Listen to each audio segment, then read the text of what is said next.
وأصحابه وأزواجه وذريته والتابعين وجميع المسلمين والمسلمات والمؤمنين والمؤمنات. اللهم يسر ولا تعسر وتمم لنا بالخير. بسم الله الرحمن الرحيم. قال مصنف رحمه الله تعالى ونفعنا بعلومه في الدارين.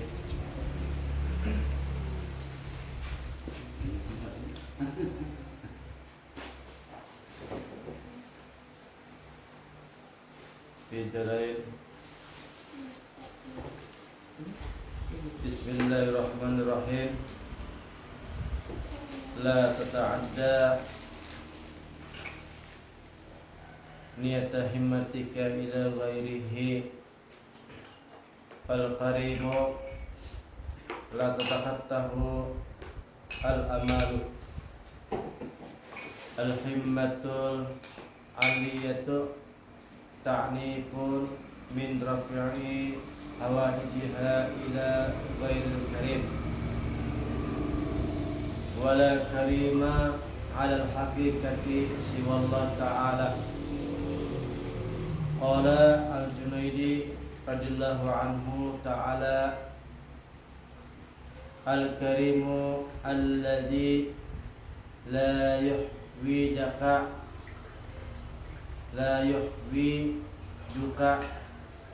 ila mas'alatin.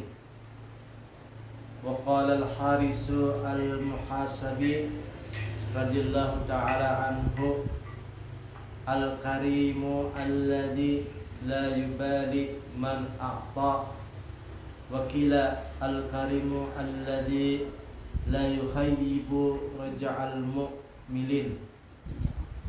Wa azma'ul ibarati bi ma'na wasfil karim makila al-karimu alladhi ida qaddara afa wa ida wa'ada wafa wa ida ata zada ala muntahar raja wala yubali kam a'ta wala liman a'ta wa in rufi'at hajatun ila ghairihi la yarda wa ida jafa ataba wa mastaqsa wa yadayya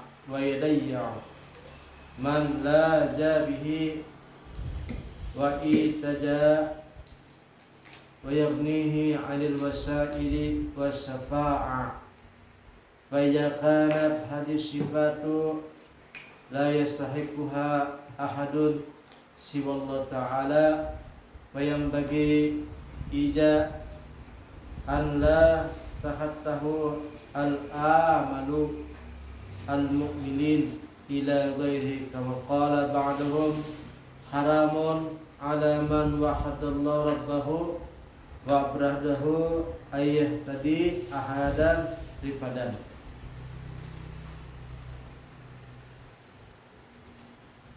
Ketemu deh.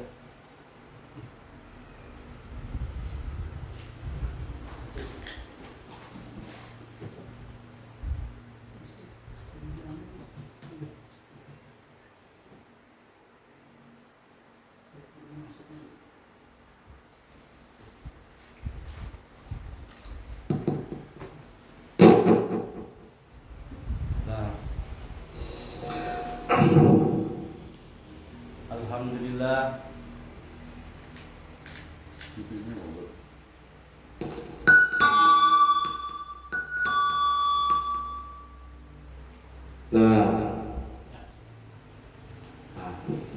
Dah jelas lah. Jadi ini kalam yang nomor 38 dari Al-Hikam Ibnu Athaillah, yang artinya Jahidin di sini, janganlah engkau melampaui niat keinginan engkau kepada selain Allah Subhanahu wa ta'ala.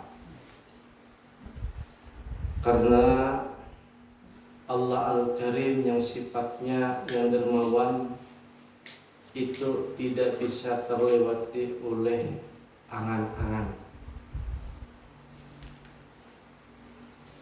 Jadi di sini menjelaskan masalah niat.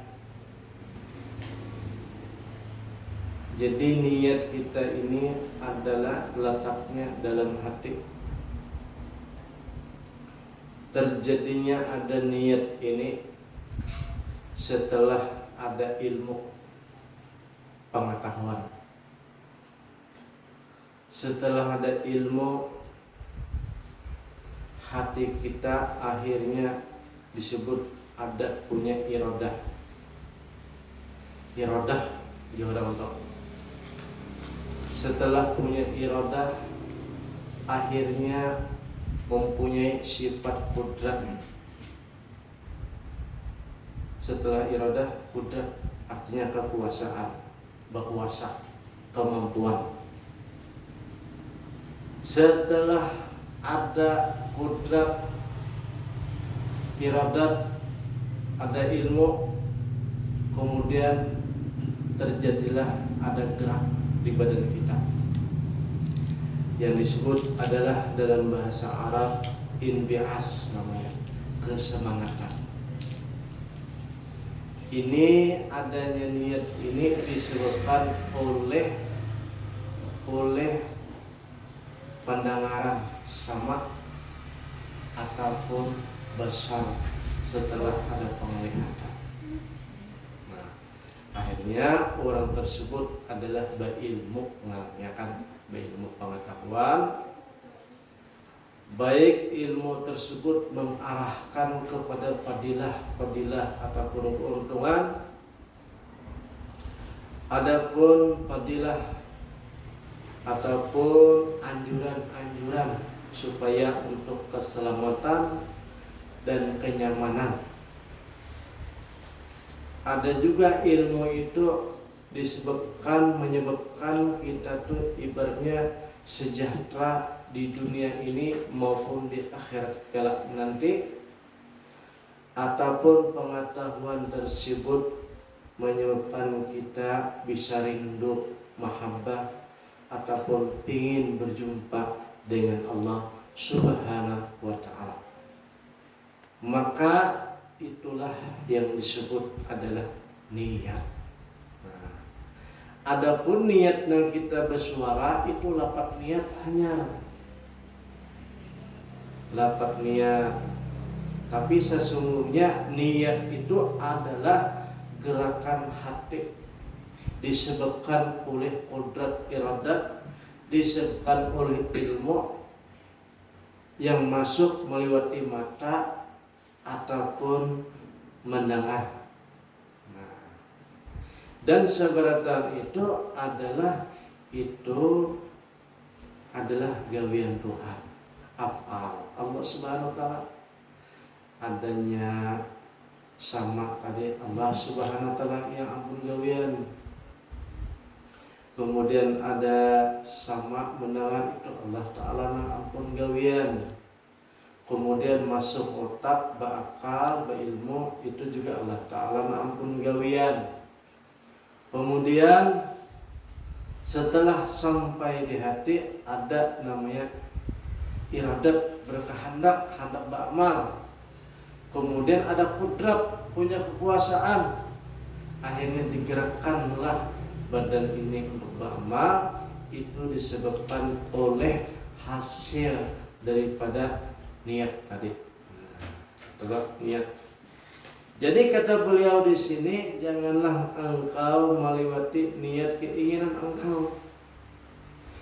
Niat tadi jangan melampaui batas keinginan, yaitu selain Allah Ta'ala. Karena kan kita sudah tahu tadi bahwa seberatan ampun Tuhan seberatan yang ada di hati maupun yang di luar itu Allah Ta'ala ma'andak dalam diri kita, yaitu af'alnya Allah Ta'ala tadi.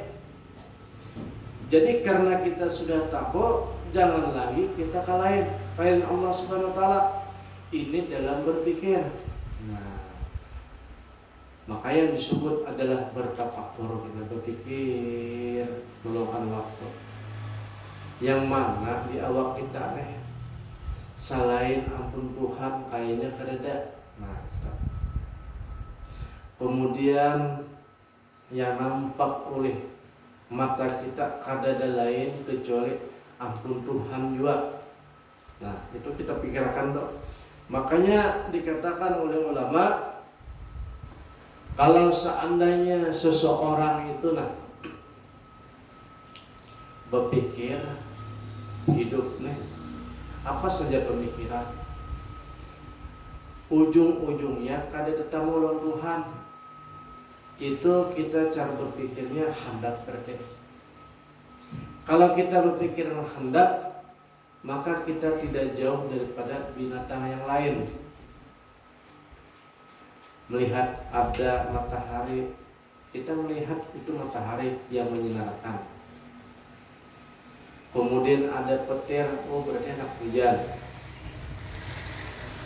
Melihat ibaratnya angin, itu angin. Sama dengan binatang yang lain. Apabila melihat matahari, oh matahari.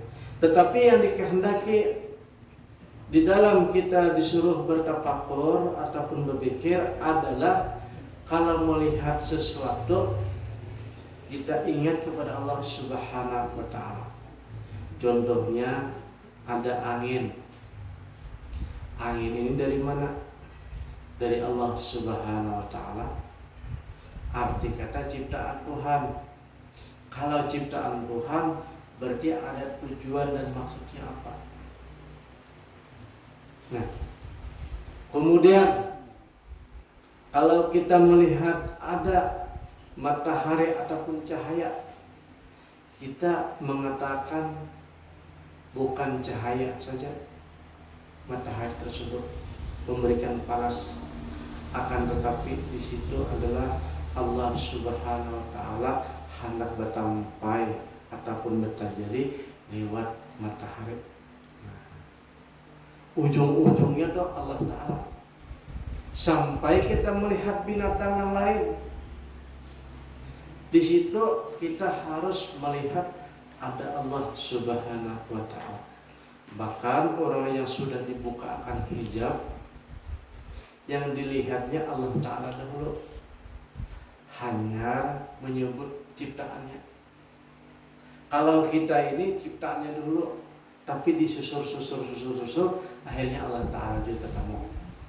Kalau orang yang terbuka hijab, Allah Ta'ala berdahulu yang disebutnya, sampai seakan-akan yang dilihatnya itu Allah Ta'ala berikungan. Karena apa? Barang ciptaannya itu ada jarak sama sekali. Dari ujung rambut di badan kita kada ada yang terlepas ataupun kada yang terpisah dengan Allah Ta'ala. Jadi saking kada terpisahnya, orang-orang yang hatinya bersih, yang dilihatnya pada dahulu adalah Allah Subhanahu wa Ta'ala. Karena kalau inya menyebut butingannya, takutan kalau ada sampai kepada Allah Ta'ala. Butingannya, kalau butingannya aja pasti syirik. Kalau cabangnya aja yang disebut pasti syirik. Jadi supaya kada tak tapagat, langsung ikungannya. Kada juz'un lagi, tapi kullu. Ini Allah Ta'ala juga anunya, ujung-ujungnya lebih baik ikungannya Allah Ta'ala juga. Nah, tapi itu dalam hati. Karena kalau kita menyebut matahari yang memberikan panas, matahari yang jauh di sana, kadang kita menursakan kepada Allah Ta'ala, itu syirik masih. Panas menyebabkan panasnya adalah matahari. Matahari apa dah?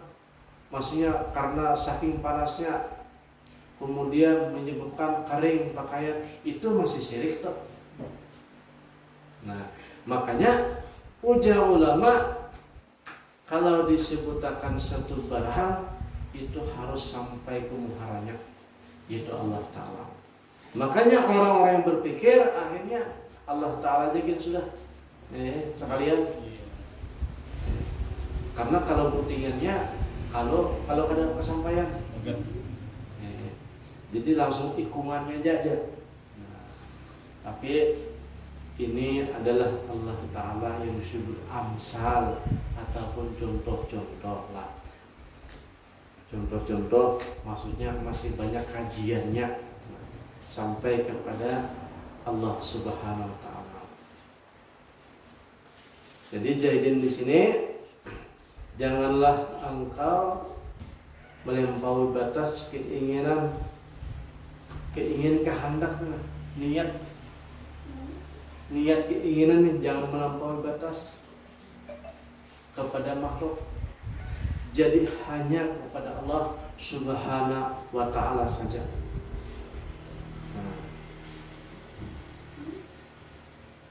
Sesungguhnya Allah Ta'ala itu adalah mempunyai sifat yang disebut adalah Al-Karim, yaitu dermawan. Jadi kada bisa melewati angan-angan seseorang nih untuk sampai kepada Allah Ta'ala Al-Karim nih. Jadi Al-Karim ini adalah dermawannya Allah Ta'ala nih, kada kawa diperhitungkan, kada kawa ditakar. Adapun keinginan yang tinggi itu mencegah daripada hajatnya untuk naik hajat kepada selain yang karim.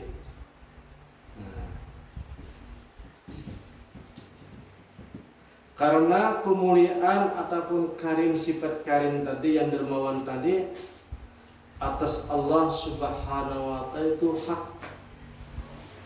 dan kada ada selainnya. Maka berkatalah Imam Junaid al-Baghdadi radhiyallahu anhu, Al-Karim alladzi la yuhwija wa la yuhwijuka ila mas'alatin. Orang yang punya sifat dermawan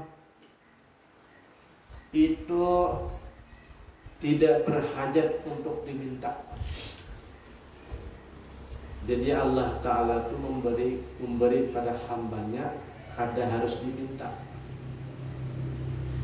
Kalau kita ini beranggapan apabila diminta baru dikasih, kada, itu salah tak?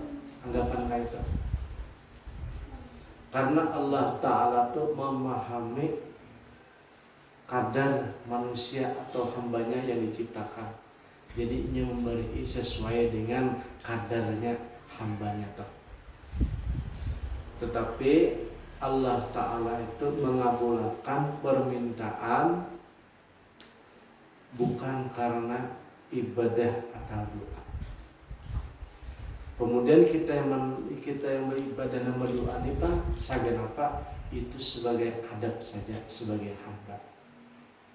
Tetapi doa kita tuh sama sekali kada berkesan di sisi Allah Subhanahu wa Ta'ala, bisa merubah dengan keputusan takdirnya.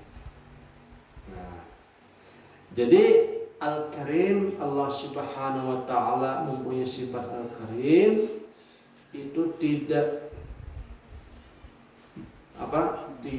menunaikan harus sesuai dengan permintaan. Orang tuh minta kada kata apa diberi rezeki. Nah,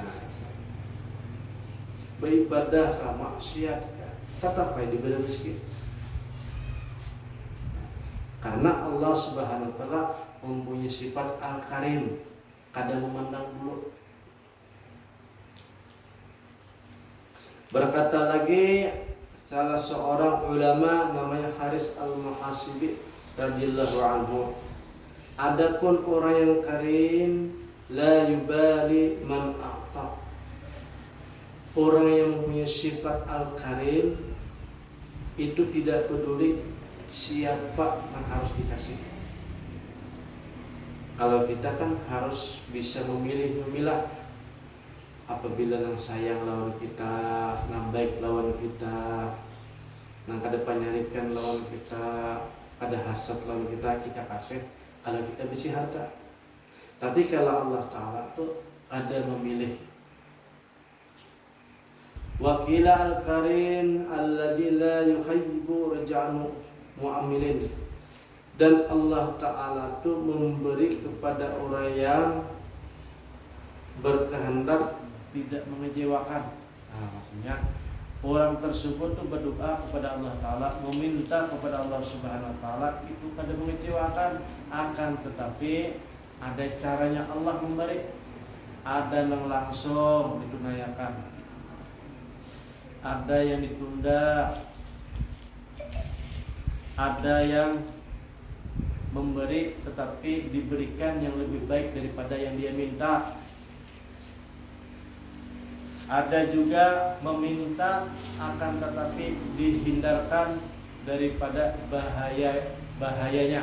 Nah, misalnya minta mobil, ternyata Allah Subhanahu Wa Ta'ala kada beri mobil, karena kalau bisi mobil takut kita tabrakan. Nah, jadi Allah Ta'ala tuh memberi sesuai dengan kebutuhannya yang terbaik pada hamba.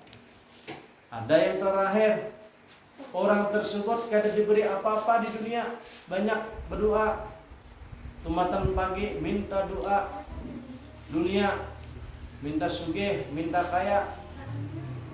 Setiap Jumat kada terpisah daripada minta kaya, minta amalan pada Tuan Guru, minta kaya juga. Tetapi kada pernah jadi orang kaya, miskin terus, bahkan miskin terus bang. Ini disimpan di akhirat nanti. Nah, sudah. Jadi Allah Ta'ala itu kada mengecewakan akan doa seorang yang meminta. Dan kemudian Al-Karim itu lagi ada sifat Allah Ta'ala. Sesungguhnya Allah itu apabila berkehendak kepada hambanya, maka dia selalu memaafkan. Apabila berjanji Allah Ta'ala nih, maka menunaikan. Apabila dia mengasih lebih daripada yang dia ingini, maksudnya muntahar raja, meminta 1 juta ternyata diberi Allah Ta'ala 100 juta. Nah, bahkan lebih daripada yang diminta. Itu kehendak Allah Subhanahu Wa Ta'ala juga. Kam ata wala liman ata. Dan berapa yang diberi, Allah Ta'ala tuh memberi kepada hambanya nih tasarasidin. Dan Allah Ta'ala tuh maha kaya daripada perantara. Wasifa. Jadi Allah Ta'ala tuh memberi kepada hambanya itu ada pakai perantara pun bisa juga langsung. Apalagi orang yang sudah patuh lawan Tuhan. Patuh lawan Tuhan nih. Kalau kita ini kan kada tepian patuh, makanya kita ini perlu perantara. Perantara orang yang patuh lawan sidin. Kalau kita ini kada patuh lawan sidin, paling kadang kita ini pakai perantara wasilah caranya. Tapi kalau orang yang sudah patuh tadi lawan Tuhan tuh kayak sahabat aja lagi, kayak kawan. Makanya orang di sini disebut adalah al-muqarrabin, orang yang dekat benar. Nah, orang yang muqarrabin ini dekat dengan Allah Ta'ala tuh kalau minta dengan Allah Ta'ala tuh kedua nih. Minta lawan Tuhan tuh kedua nih sidin. Kalau ada takdir di Lauhul Mahfuz yang terdahulu. Jadi paling-paling sidin ini karena dekat dengan Allah Ta'ala, minta lihatakan catatan Lauhul Mahfuz terdahulu. Saking paraknya lawan Tuhan. Misalnya ada seseorang tuh minta hajat lawan sidin, minta doakan. Misalnya minta hidini supaya menang jadi orang sugih misalnya, maka hidini kada langsung meminta pada Allah Ta'ala supaya sugih bulan bin bulan. Uji hidin, tunggulah dulu, saya mau naik ke hadrat Allah Ta'ala dulu, hendak melihati di Lahul Mahfud adakah ada catatan pian di situ jadi orang sugih. Kalau kada ada ulun kada wani. Kalau ada jadin catatan pian jadi orang sugih, ulun wani yang mendoakan, berarti sudah ada kedahulu. Ibaratnya orang al-mukarrab itu kayak itu Allah Ta'ala. Inya tuh kada wani terlalu banyak berdoa. Kalau doanya tersebut melampaui batas dengan takdir yang ada di Lauhul Mahfuz, makanya para wali-wali Allah Subhanahu wa Ta'ala mereka itu ma'rifat, bukan saja ma'rifat ketuhanan, akan tetapi ma'rifat beberapa ma'rifat hidin tahu. Ma'rifat itu kan artinya kenal. Di Lauhul Mahfuz hidin tahu. Ma'rifat hubungan Nabi hidin tahu.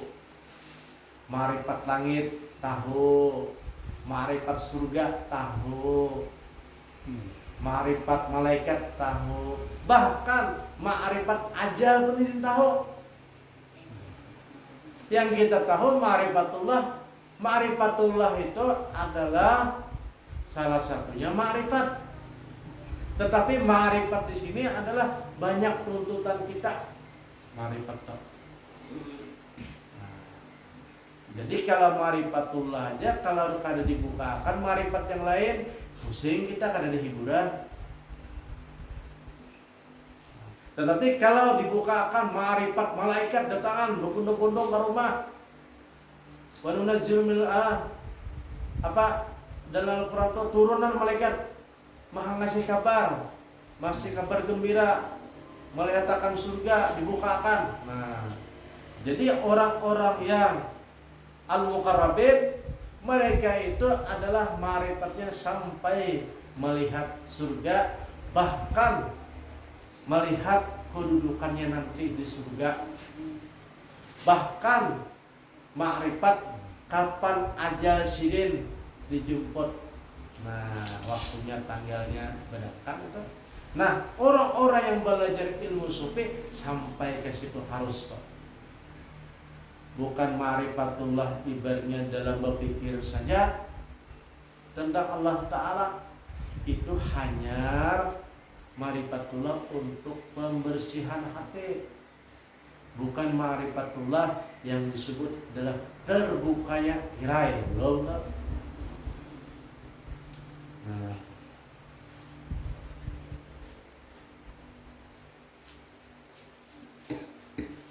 akan tetapi Allah Subhanahu wa Ta'ala ini pula mempunyai sifat kada ridho kepada orang yang meminta selain dirinya, yaitu syirik. Meminta berhajat kepada selain dirinya, lawan ciptaannya, lawan makhluknya. Allah Ta'ala yang Tuhan ciptakan di belakangnya. Nah, kada boleh juga.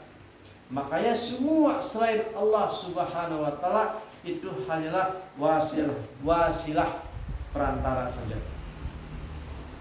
Perantara saja. Wajah atapa apabila orang tersebut kada baik dengan Allah Ta'ala, atapa Allah itu juga akan benci dengan orang tersebut. Dan Allah Subhanahu wa Ta'ala tidak menyia-nyiakan kepada orang yang memohon dan minta perlindungan.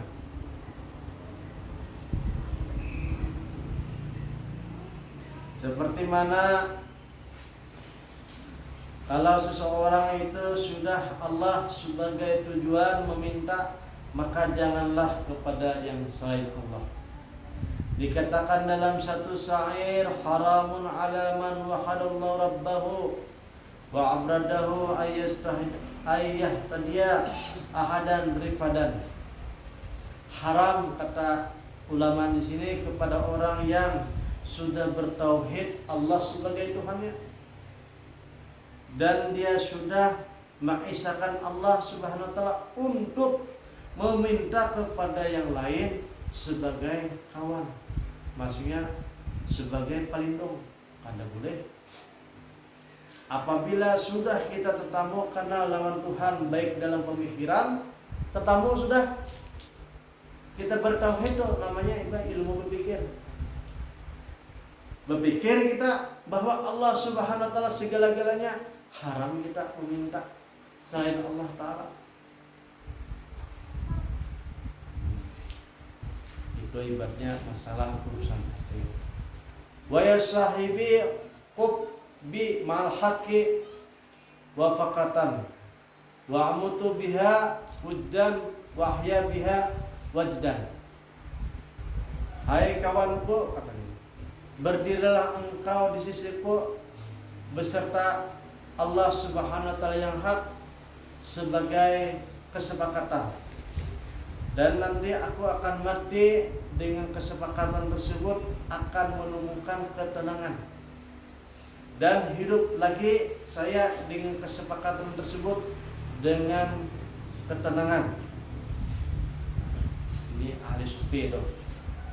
Jadi kata beliau, berdirilah dengan yang hak, itu dengan Allah Subhanahu wa taala, itu menjadi pegangan. Karena nanti kita dengan pegangan tersebut akan mati, dan hidup di akhirat kala nanti dihidupkan lagi dengan pegangan tadi juga, kita akan hidup dan akan menjadi nyaman dan tenang.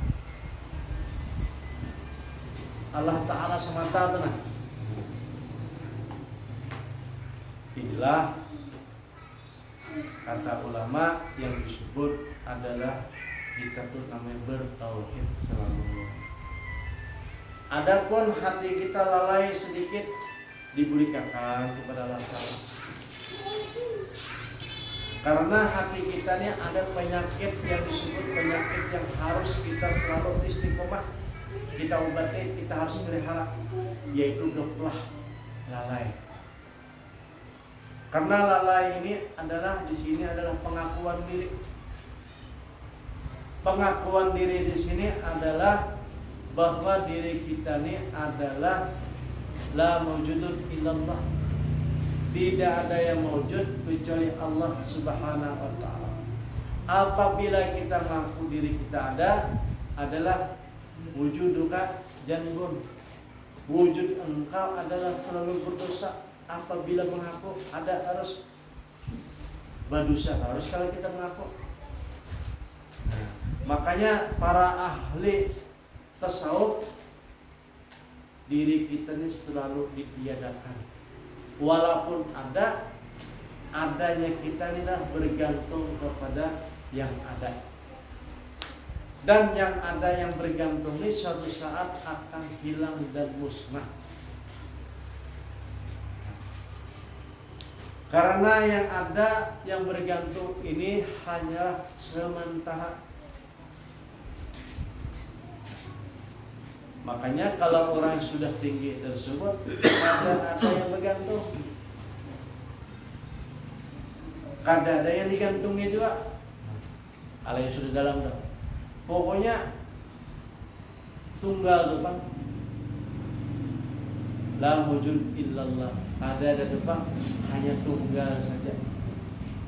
Tetapi itu hanya dalam pemikiran. Kalau orang sudah mantap, itu adalah dengan rasa jauh, merasa air. Yang disebut adalah dibuka, namanya adalah basirahnya. Kalau lebih tinggi lagi, ada basirah lagi, yang disebut adalah hakul yakin. Nah, ini tingkatan wali-wali yang tertinggi. Kalau kita ini hanya sampai di pengetahuan ataupun ilmu, tapi ilmu tersebut pun ini mengobati ataupun menyembuhkan daripada penyakit-penyakit hati yang disebut dalam ghaflah ataupun pengakuan tadi.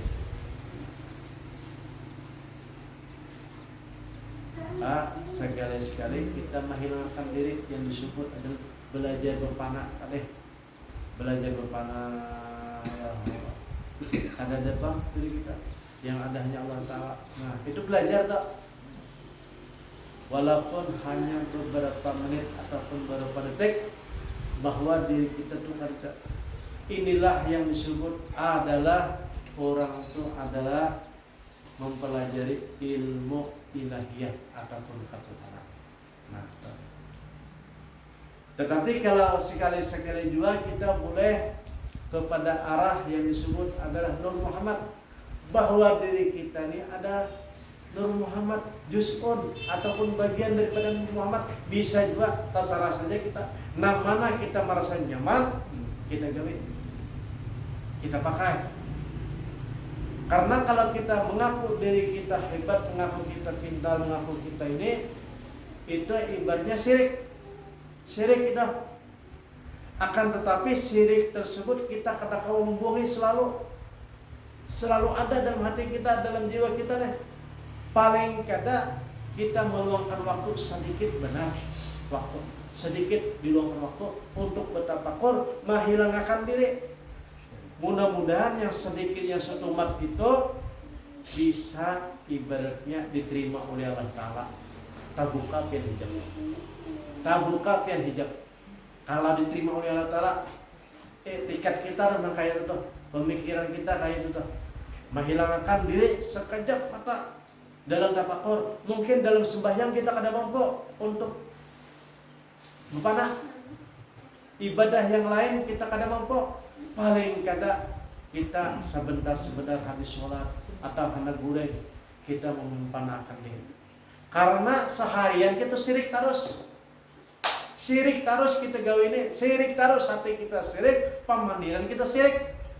Paling kada hendak guring kita ikhlas. Nah, ikhlas tuh. Karena ikhlas tuh kada bercampur. Kalau masih bercampur itu ngarannya adalah syirik. Seperti contohnya itulah orang ikhlas. Kita ini kan takutan lawan namanya macan. Duduk kita sorangan di bawah pohon. Kemudian kadang-kadang kiri kanan orang. Tiba-tiba mengaumlah suara macan. Maka kita buka kalau lari kalau kita. Nah, lari tersebutlah disebut namanya ikhlas. Ada yang ditakutani kecuali macan.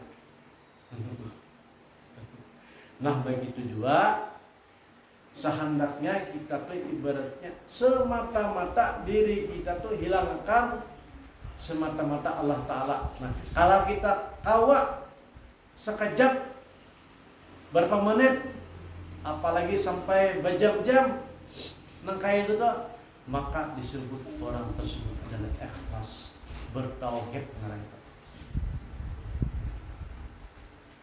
Karena hati kita ini yang ulama atau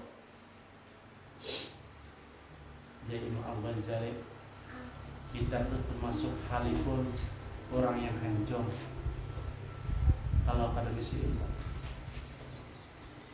Dan orang berilmu itu akan halikun juga, hancur juga apabila kada beramal. Dan orang beramal pun masih halikun juga, masih hancur juga, amun kada ikhlas. Kada ada gunanya tuh nah. Ilmu kada ada gunanya, amal kada ada gunanya kalau kada ikhlas. Ikhlas pun kata ulama khatarun azimun, masih diragukan. Kalau setelah beramal ikhlas, akan tetapi imbil-imbilnya disebut ataupun dikuyak, akhirnya hilanglah ikhlas tersebut. Jadi namanya ikhlas di sini adalah istiqomah terus menerus sampai mati. Nah, kalau kita beribadah faktor tadi, menghilangkan diri, mempanahkan diri, kalau itu ikhlas kita di sisi Allah Ta'ala diterima. Kalau kita nih beramal sedikit saja ikhlas di sisi Allah Ta'ala cukup sekali aja. misalnya subhanallah ikhlas, diterima oleh Allah Ta'ala masuk surga atau tidak? Atau sholatnya 2 rakaat ikhlas karena Allah Ta'ala, itu cukup sudah masuk surga tidak? Tapi kita nih kayak tahu yang mana ikhlas gawian kita. Jadi jauh lama yang paling cepat ikhlasnya itu adalah menghilangkan diri itu dalam tafakur. Karena amalan para nabi dan amalan para wali itu sidin itu yang banyak adalah bertafakur. Bertafakur. Sedikit jadi beramal.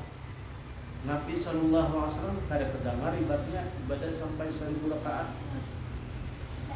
Membaca ayat Al-Quran setiap khataman itu banyak ibadah tabiin aja. Tapi Rasulullah SAW sidin itu banyak dalam bertafakur. Tafakkar sa'atin khairun min ibadati sab'ina syahran. Barang siapa yang mau bertafakur sesaat, 1 mat saja, itu lebih baik daripada ibadah 70 tahun. 1 mat. Tafakur di sini adalah yang paling afdal sampai ibadah keagungan Allah itu ada selain hanya Allah saja. Bukan berpikir masalah gawian, bukan mahayal lain. Memikirkan bahwa kita ini, diri kita ini tidak ada, yang ada hanya Allah Subhanahu wa Ta'ala. Itulah yang disebut adalah memikirkan diri.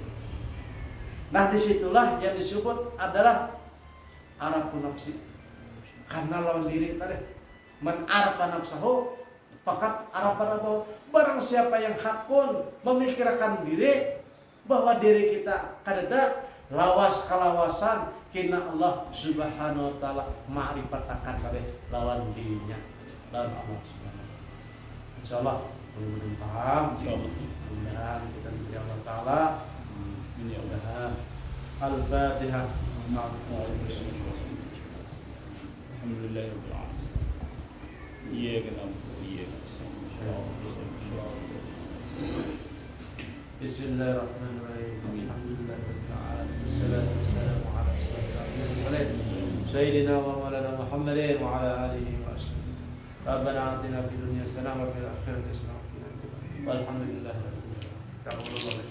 Indah